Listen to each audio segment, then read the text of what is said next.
Hello. Uh, the countdown stopped, but I don't know why. So I'm just gonna stop the music. Hey, everybody. I don't know what just happened, but we're here. How's it going? I I am working on my team's game off entry today, the GitHub game off. I think if you were here last week, we talked about it. I'm gonna pull it up so that way you can see what I'm talking about. But I've been noodling on our idea, and it's been very fun to have as just like a project during the day when I'm not doing something else for work. How are y'all doing? What are all of you working on? Um, really don't know how that pre-stream music stopped, but here we are. Here, one second. I will share my screen, but tell me what you're working on. I am curious. Okay. There it is. The GitHub game off. I have never submitted to it, and my team has decided to submit together. I will plop a link to this blog post on the blag. And the theme this year is wave. And so it's a wave was in like waving away, water waves, anything, waves, ripples, yada, yada, yada. You can submit your games and win fabulous prizes. I don't actually know what the prizes are. I just kind of wanted to try it. And so that's my plan. That's what I've been messing with. Funnily enough, you are pushing a new GitHub Actions workflow to add to an environment. I was messing with a bunch of actions yesterday, actually. And so I'll actually tell you, because it's an interesting thing where right now, have any of you seen the changelog? The changelog is cool. It's just all the things we release at GitHub on a given day or week. And we release a lot. Or I think this week, I lost count. I think we have released 16 new things this week, which is a lot of things. It's honestly kind of hard to keep track of. And so like today, there was CodeQL support, new Swift.2, new Java queries. It's neat, cool stuff.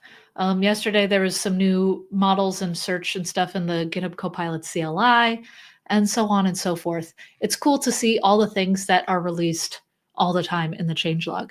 And I wanted to have that reflect when we share the changelog, because when you follow the changelog on Twitter, if I pull it up here, it's the exact same thing, but it's just kind of like the title of the post, which is still cool.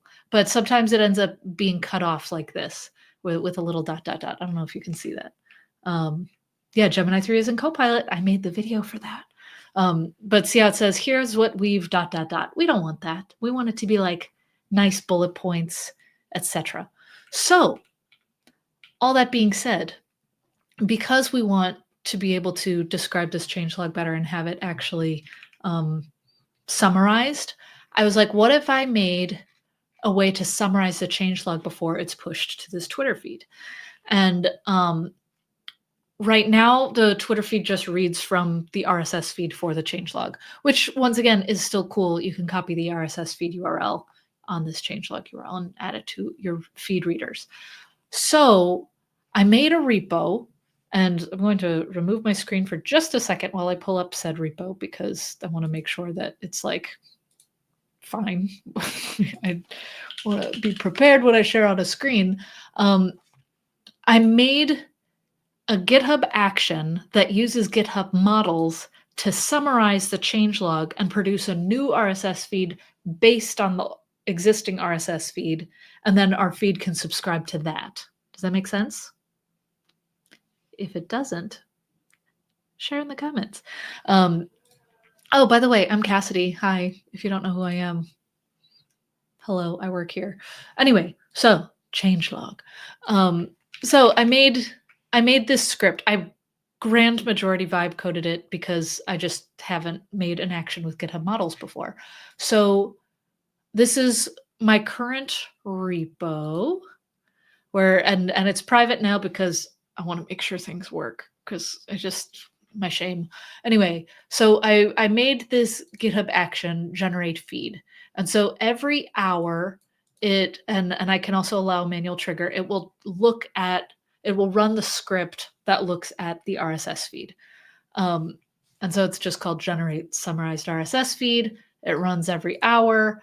I have access to GitHub models in addition to just like writing content, and it launches a GitHub Pages website. So everything is done in GitHub on GitHub Pages and everything. And so all of these, it was just like, oh, the AI told me that I should allow one at a time. It's cool with me. And so it checks out the repo, it runs the Python script, and then it generates the static pages, and then it uploads that feed as an artifact for it to be deployed. So it's interesting, right? So that is the GitHub action. And then the actual Python script, which once again, AI helped me because I haven't full-time written Python in 11 years, which is wild. So I went to the what's it called? Website, and I never looked back. But anyway, so I have this script that generates an RSS feed. And so it registers different namespaces for it. It fetches the RSS feed at the URL that I give it, which is the changelog RSS feed. And so all of these are just like escaping text and stuff. But then the summary is what's neat. And so the summary is where I use the GitHub Models API, and I've just been tweaking this prompt nonstop to make it work. And so it's like, summarize the following GitHub changelog entry. It has a thought or an insight. It has key points. It has a final statement. I want it to be less than 280 characters because once again, you don't want things to be cut off. I don't want it to write paragraphs, just use the format. Just a lot of really specific rules, shorten administrators to admins, developers to devs, so that it can like fit and everything. And then I also gave it, I was like, only summarize what it is in existing content. I was really threatening here. And I said, don't make anything up or use outside information. Never include any preface or preamble. If you accidentally do this, your house will be deducted 10 points and you will bring shame to your family. That has been quite effective as a prompt. Anyway, did that. And then I gave it some good examples. And we went from there. And so the long story short, generates a changelog based, generates a summarized changelog based on the existing changelog. And then I have the website for it and then the actual feed for it. And the feed looks pretty good. It's kind of hard to see because this is an RSS feed. So really quick, let me hide my screen so that way I can actually show you what it really looks like. But it's been interesting to see that when the AIs take over, they aren't going to have any mercy on you. I know. It's threatening, but it's effective. Oops. All right, let me pull up my RSS feed tester. Where did I put it? Bow. 1 second. And so in this RSS feed tester, let me just pull up my screen again. It's just rss.app. This is the output. So that code QL one that you see, this is what the tweet would look like. Pretty good, right? It summarized it. It did the bullet points. It has the call to action. It did the same thing. There's some things that aren't perfect. Like see this explore new model and then check document. So I need to figure out how to make sure it doesn't cut off words and is better at some of that. But it's working so far. The little bit here and there to make everything work. But yeah, that's been like the fun little cheeky project of the week to get some of these out. But this explore new feature, why are you doing that? It wasn't doing that earlier today, but I didn't change anything today. What have I done? Okay, so anyway, that's what I'm working on. That's been one of the things, is summarizing the changelog so that the Twitter feed can have a fun little summary there. But once again, check out the changelog. It's been fun. What else are y'all working on? I'll just keep blabbing, but I would love to feature some of your work. I recorded the download. If you haven't seen the download, that is, if I go to the GitHub YouTube, the download is our weekly show. Oh no, I don't want to show this stream on here. It'd be streamception. But we have a weekly show where Christina did it a couple weeks ago. Christina's on my team, and you could see different things. Where on the download, we do just the news every other week of what's happening in tech, what's happening in GitHub, etc. And so I just recorded one of those, and that'll be coming out tomorrow with some cool updates as well. Cache expiration after most recent deployment. Yeah, no, that's also my thought. It's always caching. I'm afraid to look at caching stuff right now because when you want something to work well and you're streaming live, it doesn't by nature of being cursed. And so I'll look at it later. Battling the non-deterministic nature of AI, right? Real. I wrote a draft of a blog post about this exact topic yesterday, and I'm trying to figure out, it's truly just early draft stages, but it's about this whole non-deterministic nature because humans are non-deterministic too, in that like you can give it, there's like that meme. What is the meme where it's where the customer wants a swing? Have you seen that one? Let me pull up that meme really quick before I go deep on it. So there's a meme here that is a popular one where it's like, this is how the customer explained it. Oh no, go away. Pop up. Stop. I'm not going to. You know what I can do though? I'm gonna delete this from Element. Ha. Anyway, how the customer explained it is this whole is this like multi-tiered swing, how the project leader understood it, how the analyst designed it, how the programmer wrote it, how the business consultant described it, how it was documented, what was installed, how it was built, how it was supported, what did they really need, all that. Like this is a common thing even before the age of AI, where you can be as descriptive as you want, but people will understand different things. And that's how LLMs work too. They understand different things sometimes, and something that you think is obvious may not necessarily be obvious. And so you have to treat it in a way like a person, where you have to be as explicit as you can about the exact things that you want, but also you can't expect perfection. But the bigger difference is that a LLM, an AI tool, can't own up to mistakes. They can say, I have made a catastrophic error. And that is an actual statement that I remember went viral at one point because a bot like deleted someone's production database or something because they were vibe coding and it made a mistake. But it's saying, I have made a catastrophic mistake. Oh no, it's not going to apologize. And even if it does, it's not real because it's just spewing what an LLM thinks a human would say, which is, I'm sorry or something. But you can't report an LLM to HR. You can't put an LLM on a PIP. You can't just fire an LLM. And if you do, it's fine because it's not needing to pay rent, you know? And so both humans and LLMs are non-deterministic, but LLMs don't have the consequences that a human does. And I think that's why it can never be a teammate. It can be a tool that the humans use, but the humans ultimately have to take ownership, whether it's to key stakeholders in the business or to customers. It's turned into a rant that I didn't expect. But yeah, anyway, that's the draft of my blog post is about. And there's that old IBM quote on in like one of their manuals from like 1979, where it's like, a computer can't be trusted to make a management decision or something. What was it? I'm going to pull up my own blog post that I have drafted. The quote was, a computer can never be held accountable, therefore a computer must never make a management decision. That was the quote. And I think that is still true, even more so. The computers are more capable now, but they still don't have the ownership that a human ultimately does. You bought a t-shirt with that quote on it the other day? Nice. It's a good quote, and I think it's very relevant today, where there's no denying that there's no denying that our AI tools are getting better and helping us do so many different things. Once again, I made that GitHub action, and thank goodness I didn't have to write too much Python. It's just not my strong suit.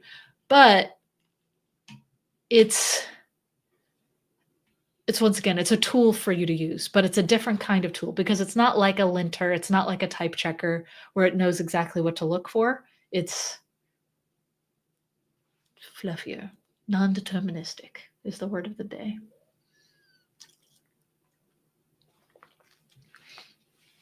One of the things that we've started to do at GitHub, I don't know if any of you have ever tried Toastmasters before. It's cool. It's like for practicing your public speeches and public speaking skills in general. And so we started a club for it at GitHub, which has been really cool. I really appreciate it. I did not help start it. The company did, but I've participated a couple times now. And they have a word of the day every single time you meet. And when people do speeches, they have to try to incorporate that word in the speech. And yesterday's word of the day was volatile. And that was a tough one to include in speeches, but at the same time, like, the world is volatile. And so it was a good one to be able to include. You can still fire the guy that uses AI that made the drop database mistake. Yeah, but again, the AI isn't held accountable, the guy that used the AI.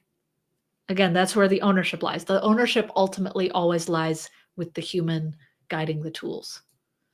Yeah, Toastmasters. It's really fun. I like it a lot. I did it way back in the day. I used to work for another company that that had a Toastmasters club, and it's cool to do it remotely too. And it's been fun to see the speeches people do, and then also like the table topics where someone asks you a question, you just have to go and give kind of a speech on the start. You just started a front end dev course.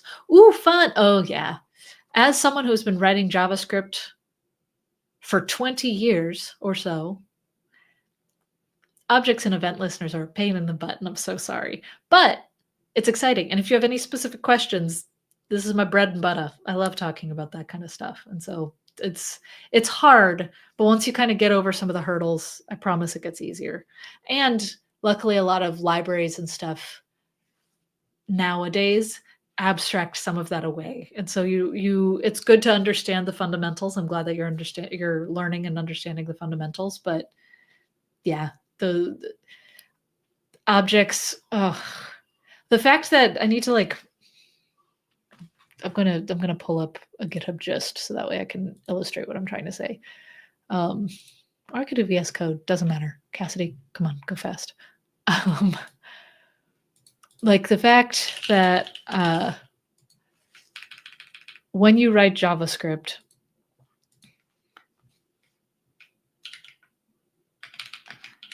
hang on, can you see that?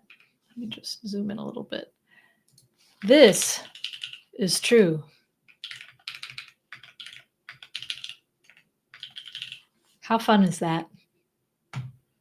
Right? It's good times, good times.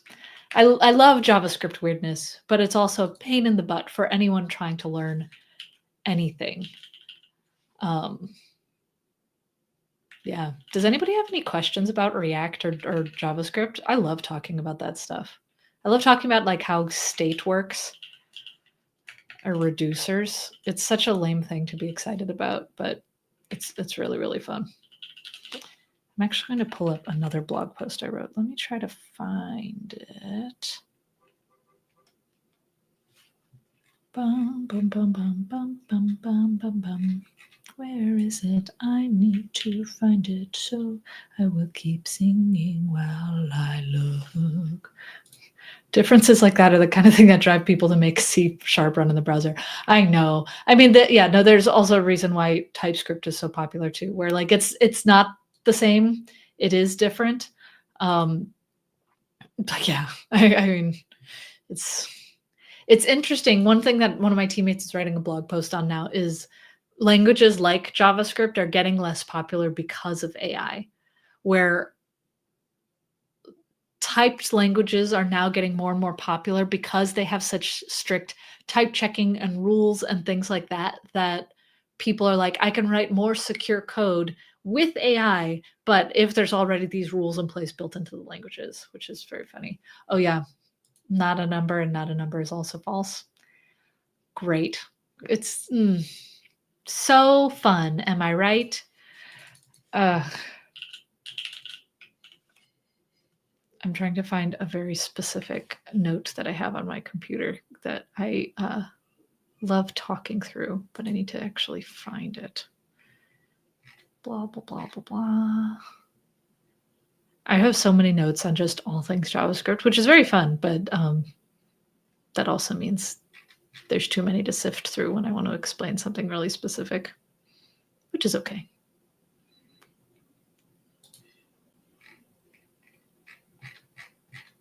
Yeah, it's not working. That's okay. What are your most used JavaScript libraries? React. I've been using React for forever. That being said, I've been doing a lot more vanilla JavaScript lately just because the platform has been so good, and I've been playing a lot with Astro as well as just like a site builder. I've really, really enjoyed working with Astro. I used to do a lot more Next.js, but it got a little bit too bloated for me, where it still gets the job done. I have a couple projects in Next, but I prefer Astro these days. And I like the idea of using more like islands-based architecture and stuff. There's, what was it called? I think there's a library called Hono. Hono.js? Is that what it is? Oh yeah, web framework built on web standards. I think there's a lot of really cool ideas in this one, but I haven't used it a ton. Astro builds are so much faster than Next. Yes, my website is built in Astro, and I like it a lot. I'm doing a project where the sidebar must be in Vanilla.js, no hard coding allowed. The constructor part was fairly easy, but making the buttons on the sidebar clickable. Oh, event listeners. Oh, yeah. Yeah. Yeah, it's like you have to do like the document.create or you know what? Why am I saying it with hands when I could type it? Where you have to do like the document.create element, and then you have to like add the button. And then once you do that, you have to actually like add the event listeners to the button. And so you could do like let's just say I'm doing like pseudocode. This isn't real JavaScript. Some of it is, but not really. But then you would have to do like but dot some attribute. You can add an attribute or something. You could add different things to it, like an ID or a class, and then you have to select that button. Excuse me. And then sorry, my husband came in and brought me my lunch. Thank you. And then you have to add the different attributes, and then you have to get that attribute from it, and then do like add event listener to click, and then you add like a function to it that does blah, blah, blah. Anyway, yeah, it's a lot of like fake things to enable all of it. I'm looking at the stream and not even looking at the code editor, as I'm just like, this is generally how it goes. I know what you're talking about. It's a pain. This is where something like React is really helpful, because you can use JSX to create an element where it's literally just using a button in the sidebar, but then you could also create like a button component where when you do that, it can ultimately return like a button with whatever you want in there, and then you can add whatever functionality, you can add state to it. But yeah, doing it in vanilla is a little bit dicey sometimes.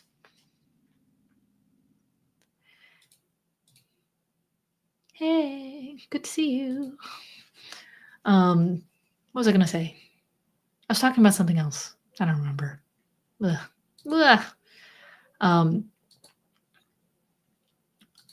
The reducer function, I mentioned reducers before. I don't know if any of y'all have used it. I'm trying to find my note on it because it's one of my favorite functions in React. And I could just pull up the documentation for it, but no, I'm being more annoying about it. But using reducers to understand how state works, I think, is such an essential thing in JavaScript that we don't teach in a lot of courses. Let me try to find it. You know almost nothing about reducers? Well, let me, you know what? I'm going to implement something. I'm instead of looking for what I'm going to do, I'm going to implement something for you to understand how reducers work. Because I think it's very, very interesting, and it is how state works in React. It's how like use state is basically a use reducer shell. Words are escaping me right now. Anyway, so let's just say you want to create a state management solution in a vanilla app. Let's just say we have an array. I should do this where I can use an AI tool, but that's fine. We'll just write everything from scratch. Let's just say you have an array 1, 2, 3, 4, 5. And we're going to have a very simple addition function that my code is over here and I'm pointing at it on here, but I'm also looking at my own screen here. So if I'm looking all over, I'm just looking at the code doing the exact same thing. So if you have an add function for adding X and Y, you can add X and Y and return X plus Y. You could even actually make that shorter and just do this. And very simple functions. Now, what you could do is you can then create a reducer function. Let's call it sum. And sum is array.reduce, add, and then 0, like that. Okay. Are you with me so far? This will do.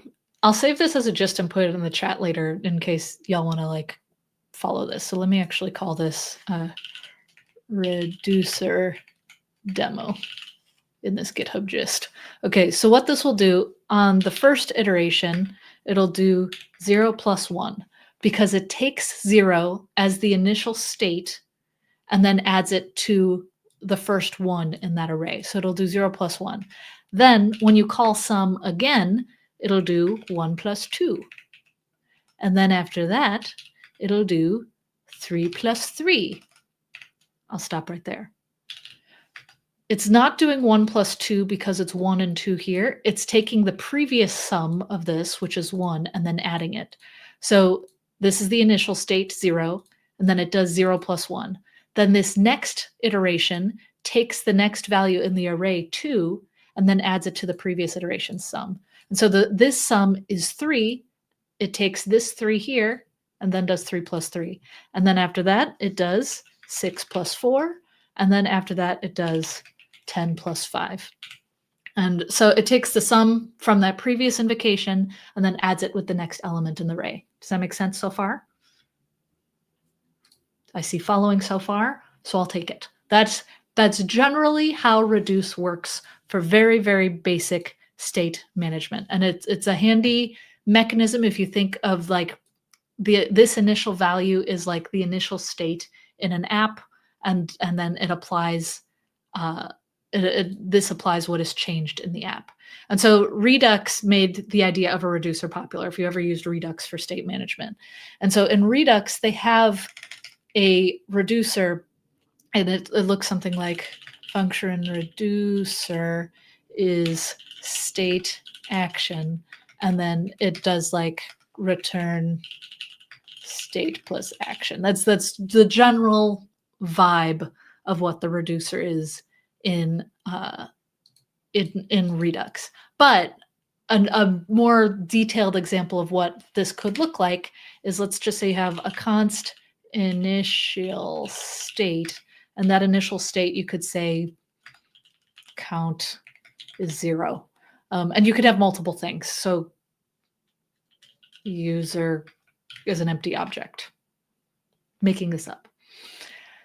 What you could do is you can apply actions to that initial state. And so I could have an actions array. Should I let const? I kind of want to do let because you could add actions to it. It doesn't matter. This is just an example. Okay. Actions will be an array of actions applied to that initial state. And so we could say, we want to say type add, and then that type add, you want to add it by 2. Does that make sense? And then we want to do type minus, and then we're going to subtract by 4. these actions could then be applied. We could add as many as we want to this, but you get the idea. We want to apply these actions to this initial state. And so this reducer, now instead of doing this return state plus action, what I'm going to do in here is I'm going to say if the action type is add, should I do single quotes, double quotes? It doesn't matter, Cassidy. Stop getting caught up on these little things. And if anything is confusing, let me know. If the action.type is add, then you want to say we want to return the existing state, and I'll explain that ... in a second, and then count of the count will be state.count plus action.by. So remember, it was like the state plus action. We're taking like the existing value of the state's count and then increasing it by action.by. And then I could also do else if, and then I'll copy this and change it. 1 second. Copy and paste. We're making this minus. And then we're going to do subtract. Boom. And so that does the subtraction thing. And so if after doing this, if I did like a console.log of the actions.reduce, and then we did reducer, like this reducer function, and then the initial state, the result of this, if we were to put all of this into the big machine, there's my semicolons, the big machine as in your browser console, this would be -2, because it took this count, added 2, subtracted 4, it applied this reducer function to the initial state. Does that make sense? How reducers work? I know I kind of went from adding basic numbers to applying this to JavaScript objects, but it's a funky way of working with JavaScript objects because we don't always know what the actions will be. And so like in Redux and in React, when you use reducer, that's what the dispatch function solves. And I use this ...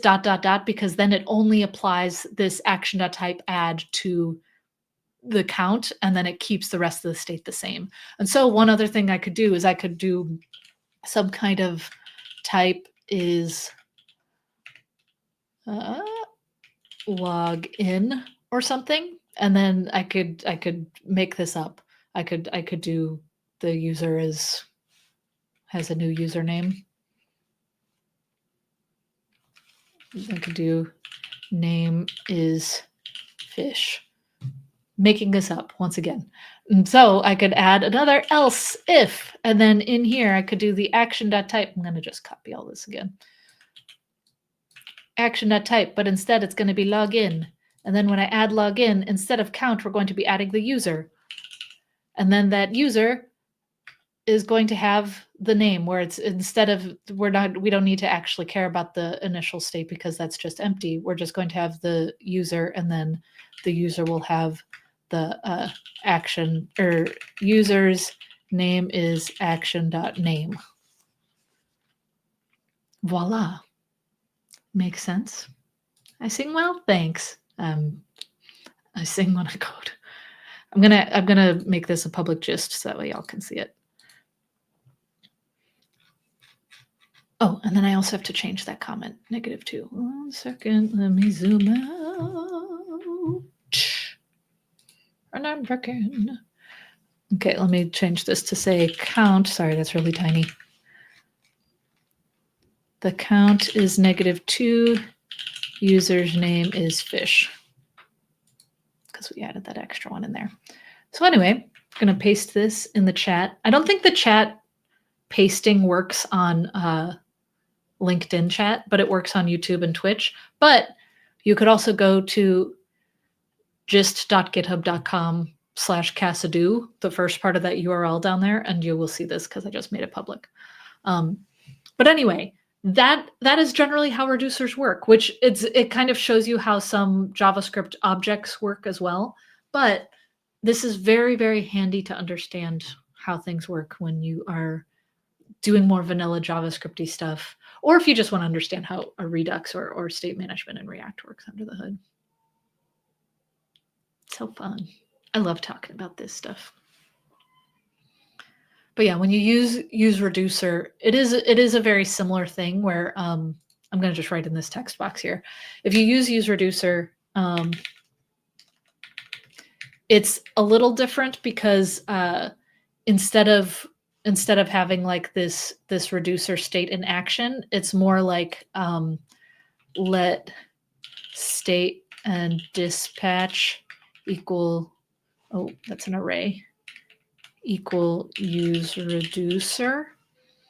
But then in this function, the first value of it is that state, or its initial state, or wait, is it the state first or the action first? No, it's the function and then the action first. And so this function could be something like, I'm just going to do state action like we have above.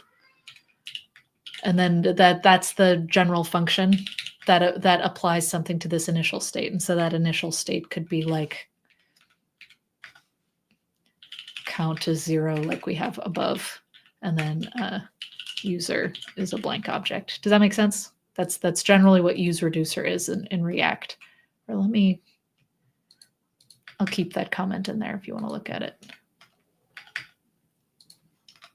Just add my spacing. I should have done that in the actual editor. There we go. So now you can see. Is React easy to understand? I think it's a good mental model. There's a learning curve. I think it's good that you're doing vanilla JavaScript first. Vanilla JavaScript is, I think it's very important to understand like why the language is how it is and why things work the way they work before you go to something like React. But if you understand how vanilla JavaScript works, it makes React a lot easier to understand. It has a learning curve. But once you get past the initial learning curve of like, okay, you now know what use reducer is, use state is even simpler.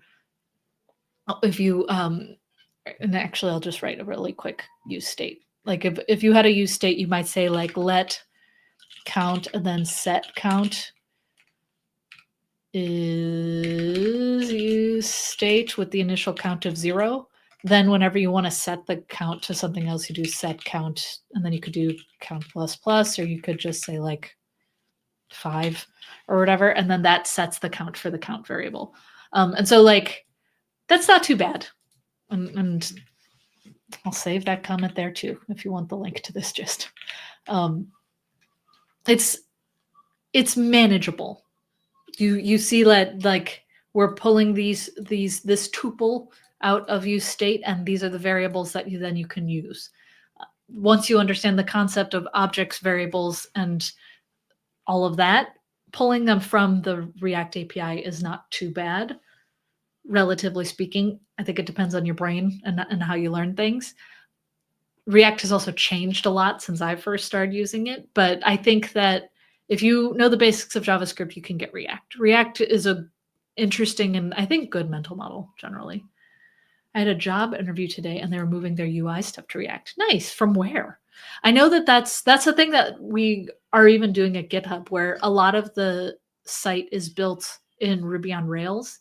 And then like certain parts of the site have been modernized to use React, but not all parts and stuff. And so that's a thing. But I like having a very reactive UI. It was using Blazor blank in MVC. I don't know what the stars are, but I wonder if Twitch just muted you for typing something scary. At least React hasn't changed as much as Angular. Yeah, there's Angular JS and there's Angular. Those are very different ecosystems. I have heard the newest Angular, though, is really nice. They actually just released the new version today, like Angular 21. I think it's V21. Yeah. Wow. My memory. Whew. But anyway, yeah, the brand new release of Angular was literally today. I'll plop that in the chat if you want to check that out. I've heard good things about it. I haven't seen this. This is kind of fun. It's a little game. Ah, cute. But anyway, they also have like an MCP server, and I've heard the Signal Forms in it is really good. But I haven't tried it. So full disclosure, I've heard it's good. I have not tried it. Oh, ASP.NET. Got it. Yeah. I'm struggling with coding it myself, but can understand others' code. Any tips for study coding? Study coding, the best advice I can give you is really just like make projects for yourself. I personally, but it depends on you and how you learn. I personally learn the most by just building something and frustratingly fighting the knowledge blocks until I figure something out. Where every project I have has had some kind of learning curve because I want to learn how to do something. And I'm not trying to say I'm a gold standard by any means, but for example, one of my projects, if I go to my profile,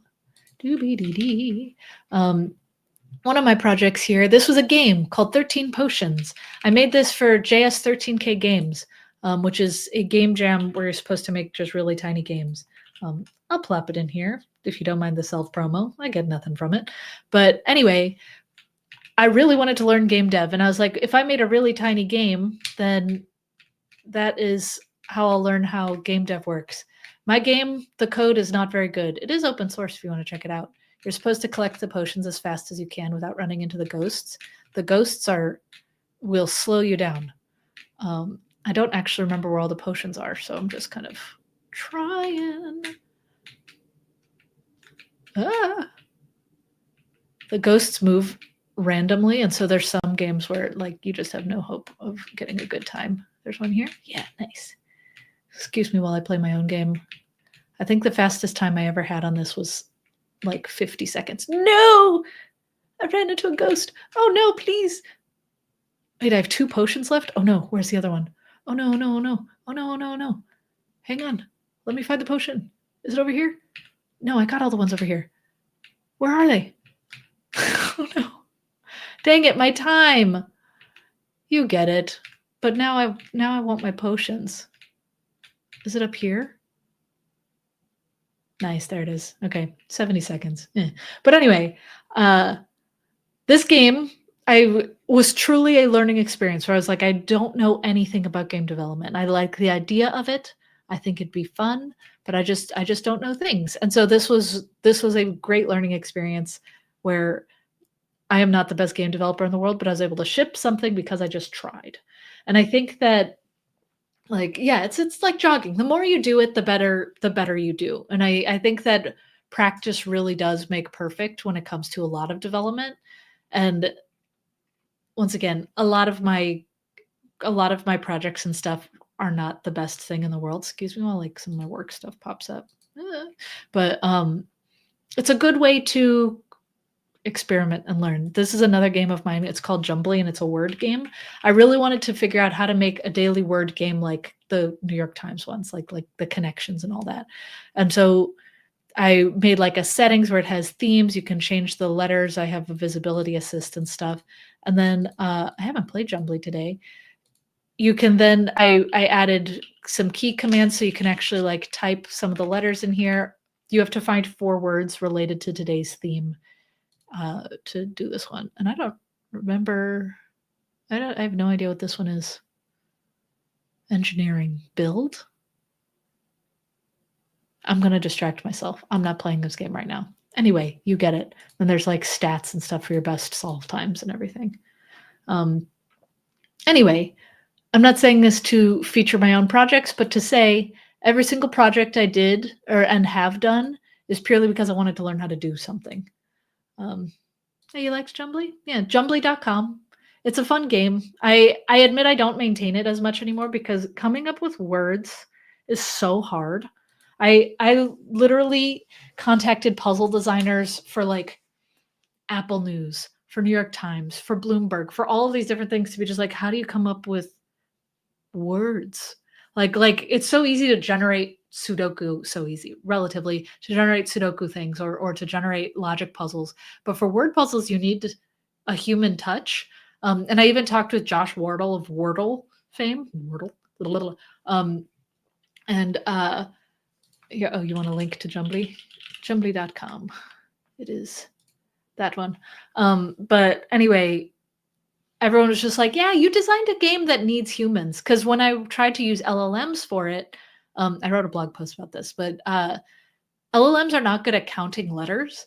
And so, like, for example, my strict rules for it was like the first word in a theme is the easiest word is always 4 letters.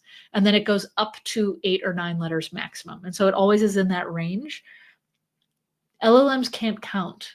Like that's just not what they do. They go by vibe and not by actual like counting of things, which is why you always see them fail on like how many R's are in strawberry because they don't count. They generate things based on vibe.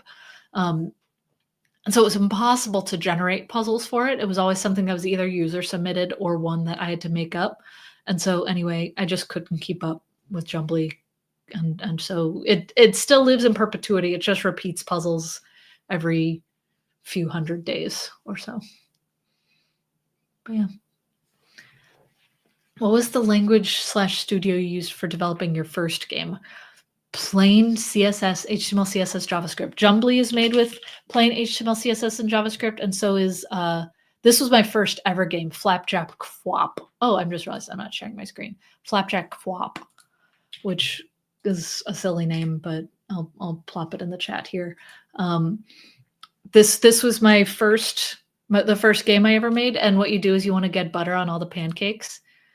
And this one I do generate puzzles for. And so as you click on a pancake, it flips if there's butter or not butter on all of the pancakes surrounding it.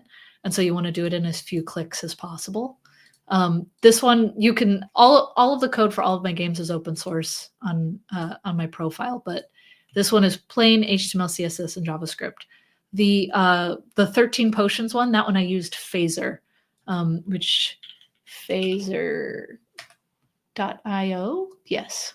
Okay, hang on. Verifying I'm a human. I promise I am. Please. Okay, that one. Phaser is really nice. I liked using its APIs. It was a little, I actually got disqualified from the hackathon I was doing for 13 potions because I didn't realize that the game engine counted towards the size of the game, and it was way bigger than what I intended. But it was a really nice API to work with. And if you know JavaScript, you can get Framer or get Phaser. It was really nice to work with. Thanks for liking it. Yeah, a lot of things in tech is really practice makes perfect. And hey, you're a human too? No way. It's not my birthday, but thank you. All that being said, I think that it's exciting to learn these things, and the joy of things is that they're open source, and so you can kind of mess with it and learn what people have done before. I think one thing that I'm trying to figure out how to do just in my day-to-day, a lot of my job is helping developers learn new things and build better and become open source maintainers and that sort of thing. And AI is changing the game in that regard, where people are learning differently. People will probably be using AI, statistically speaking, but how do we make it so it's not a crutch, but it's a valuable tool that helps you learn, grow, and build things? Can we make games from websites? Oh yeah. So if you want to, Phaser, it's phaser.io, Phaser.js. I will paste the link here, phaser.io. It's a free open source game engine. Try it. It's great. I know that they have a paid product, but yeah, you can just build. And it's really nice and easy. And they also have nice and easy. I say easy because I have made a game with it. I have not done anything more complex. Also, look at that, how that moves. Cool. That being said, their API is really nice, open source, compact builds, yada, yada, yada. But they do power a lot of different games in the world, and they have an actual editor. You could do it just with code. You can use the Reacts and Vues and Sveltes of the world, or just plain JavaScript. I like using the plain JavaScript ones, but I also haven't tried otherwise. But yeah, I've been able to like import free pixel art that I find places and build stuff with it. It's really, really nice. Three.js is also a great engine for games. Oh, nice. I've also heard good things about Theater.js. Theater.js. This one. I haven't built a game with it yet, but I've heard good things about it. Theater.js. Check it out. Again, haven't actually made a game with it, but I know that they build like really there was voices. I don't know if you actually heard that. It scared me. But they have an actual like editor that you can use for the animations and stuff that you make, and then you can edit the code for it and stuff. Once again, haven't used it, so I can't. A disclaimer, but it's kind of neat. All right, I both hear my baby crying, and I also have a meeting in 3 minutes. Are there any last minute questions before I head off to my next thing?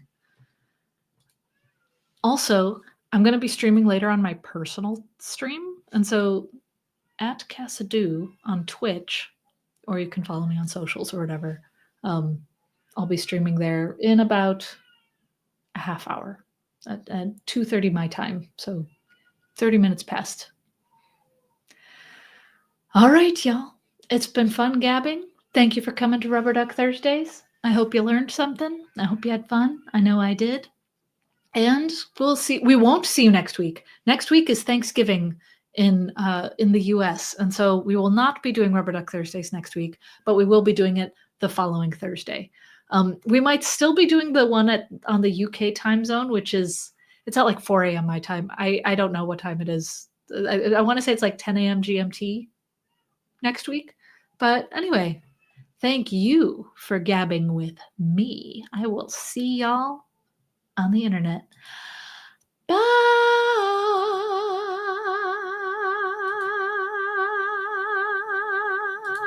You know that was in Spanish. Okay.